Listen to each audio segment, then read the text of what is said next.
Assalamualaikum warahmatullahi wabarakatuh.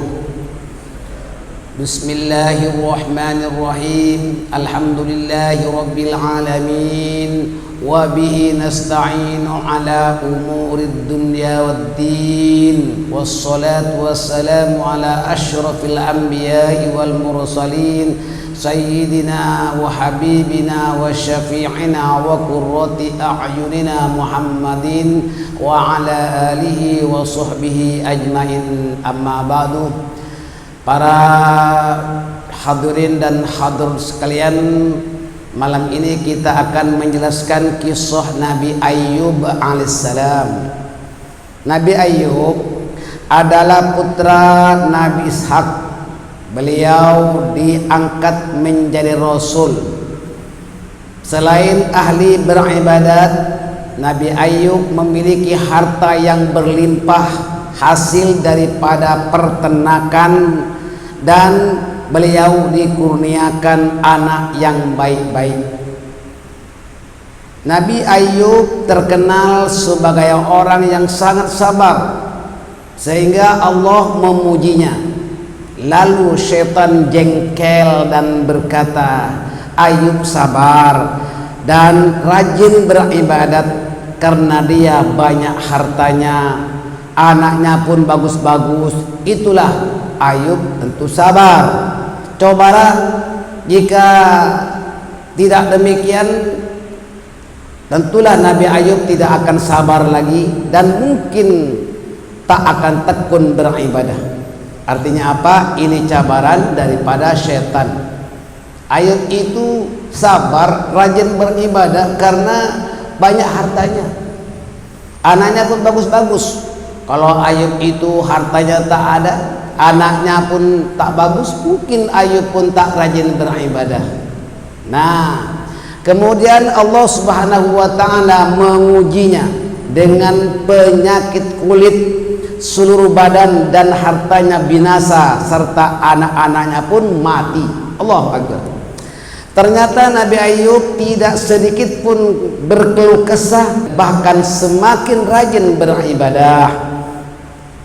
Beliau berdoa kepada Allah agar ulat yang ada pada badannya tidak memakan hati dan lidahnya, karena akan digunakan untuk berzikir. Nabi Ayyub menderita sakit selama 7 tahun, sehingga istrinya bernama Siti Rahmah binti Afroyin, putra daripada Nabi Yusuf, tidak sanggup, sehingga beliau melarikan diri. Nabi Ayyub berkata kepadanya, jika aku sembuh nanti, akan aku pukul kamu 100 kali. Allahu Akbar. Kemudian Nabi Ayyub alaihissalam berdoa kepada Allah Subhanahu wa ta'ala, yang doanya diabadikan di dalam surah Al-Anbiya ayat ke-83. Anni massani yadhurru wa anta arhamur rahimin. Sesungguhnya aku telah ditimpa penyakit, dan engkaulah Tuhan yang maha penyayang. Allah mengabulkan doa Nabi Ayyub dan mewahyukan kepadanya supaya mengentakkan kakinya ke bumi. Ini sebagai ikhtiar, usaha untuk kesembuhan penyakitnya. Ini cuma penyebab saja. Allah mampu menyembuhkan Nabi Ayyub, tak usah pakai hentak kaki, boleh. Tetapi ini menunjukkan bahwa setiap sesuatu itu kita harus berikhtiar. Selain daripada berdoa, ada ikhtiar, ada usaha. Li kulli syai'in sababa fa'atba'a sababa. Tiap sesuatu itu ada sebabnya, maka ikut kepada sebabnya. Maknanya apa? Allah Subhanahu wa ta'ala akan menyembuhkan penyakit Nabi Ayyub dengan sebab-sebab. Maka Allah Ta'ala kabulkan doanya.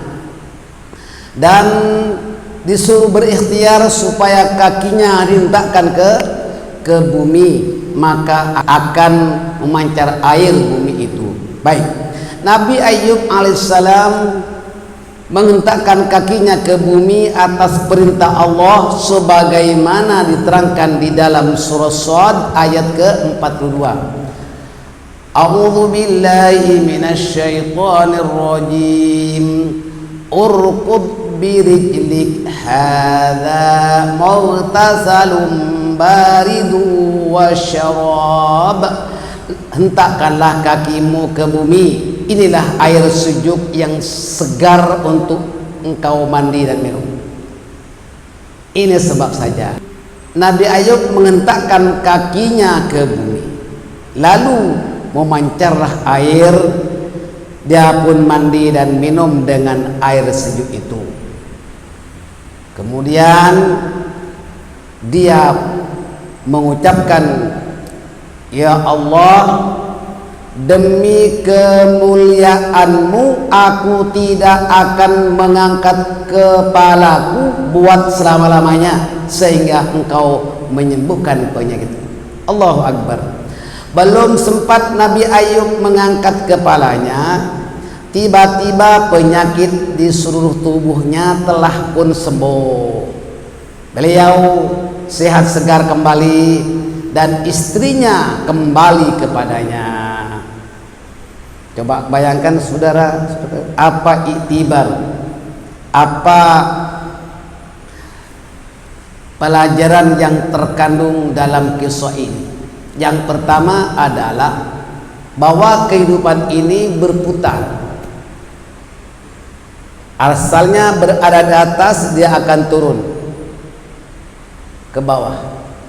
Dan daripada bawah ini bisa naik ke atas lagi. Nabi Ayub lah asalnya kaya raya, hartanya berlimpah hasil daripada peternakan, dan anaknya pun bagus-bagus, badannya sehat, tapi dia akan turun. Ini cobaan, ujian, diuji oleh Allah Subhanahu wa taala dengan penyakit kulit selama 7 tahun, dia turun terus, dan anaknya yang bagus-bagus mati bergelimpangan ada di bawah. Tetapi Allah Subhanahu wa taala menggerakkan lagi itu roda, di mana Allah Subhanahu wa taala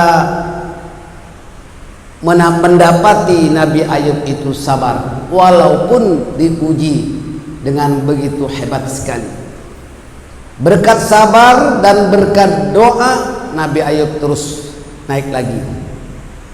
Kehidupan Nabi Ayub semakin baik, di mana kembali sehat, dan anaknya pun walaupun mati tapi ada gantinya, di mana juga istrinya yang lari itu pun kembali kepada Nabi Ayub. Artinya Nabi Ayub ini asalnya kaya, berlimpah-limpah, anaknya bagus-bagus, kemudian diuji dengan penyakit, tapi akhirnya disembuhkan, kemudian naik sampai sehat kembali. Ini roda yang bagus. Ada roda itu orang daripada atas ya menjadi orang kaya, punya pangkat, punya tahta, harta, dan banyak, mempunyai derajat dan pangkat, tapi dia akhirnya turun. Di situ nasiblah. Kadang-kadang roda berhenti di situ, itu kurang baik. Di mana roda berhenti, orang ini terus menjunam, tak naik lagi. Wala'iyadzubillah. Tapi ada roda ini, kita ada di bawah. Jangan bimbang, jangan khawatir. Berdoalah kepada Allah dan berusaha sedaya upaya, maka roda ini akan naik terus berada di atas. Seperti ini kita mau. Artinya apa? Bermula daripada awal, berakit-rakit dahulu, berenang-renang ke tepian, sakit-sakit dahulu, senang-senang kemudian. Asalnya kita masih dalam hari ibu bapak, kita susah, tapi kita berusaha dan berdoa, belajar, nuntut ilmu, kemudian naik. Seperti ini bagus. Artinya orangnya susah, akhirnya menjadi orang yang sejahtera sampai segala hajatnya, wa tunalu birraib, sampai kita ditanya. Ramai orang seperti ini. Karena itulah kita harapkan sewaktu kita susah, kita tak perlu banyak mengeluh. Berdoalah kepada Allah dan berusaha. Jadi kita mesti ada punya duit. Duit itu maknanya bukan bermakna uang. Duit bukan bermakna uang. Duit itu doa. Iu apa? Usaha. Ai ilmu. Ti tawakal. Jadi 4 perkara inilah kita harus punya duit, yakni kita berdoa, berusaha, mencari ilmu, terakhir barulah kita bertawakal kepada Allah. Insyaallah Allah Ta'ala akan memberikan kecukupan. Wa may yatawakkal 'ala Allah fa huwa hasbuh. Siapa yang bertawakal kepada Allah, maka Allah Ta'ala memberikan kecukupan dalam hidupnya, insyaallah. Itu. Yang kedua, pelajaran yang terkandung dalam sejarah Nabi Ayub ini, yaitu kita berdoa dan juga berusaha. Kemudian Nabi Ayub itu selanjutnya menunaikan janjinya, sebab dia seolah-olah bernazar, kalau aku ini sehat kembali, istriku akan aku pukul sebanyak 100 kali. Bingung juga, kalau seseorang itu dipukul sampai 100 kali, boleh jadi bisa mati.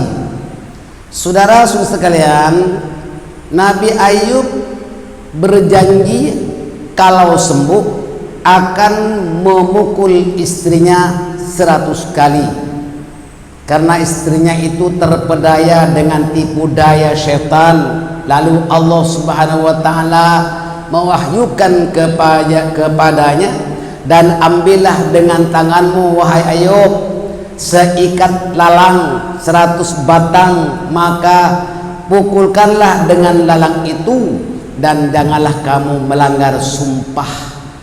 Surah Shad ayat ke-44. Nabi Ayub memukul istrinya dengan 1 pukulan untuk memenuhi janjinya dan memaafkan istrinya. Nabi Ayub alaihissalam adalah sebaik-baik hamba dan amat taat kepada Allah Subhanahu wa Ta'ala. Saudara-saudara sekalian, kisah ini menjadi pelajaran. Jika mendapat ujian, sama ada ujian kesehatan, kemiskinan, dan penderitaan, hendaklah bersabar, berusaha dan berdoa agar Allah memberikan petunjuk untuk mendapatkan jalan keluar dari segala kesulitan. Mudah-mudahan bermanfaat bagi kita semuanya, insyaallah.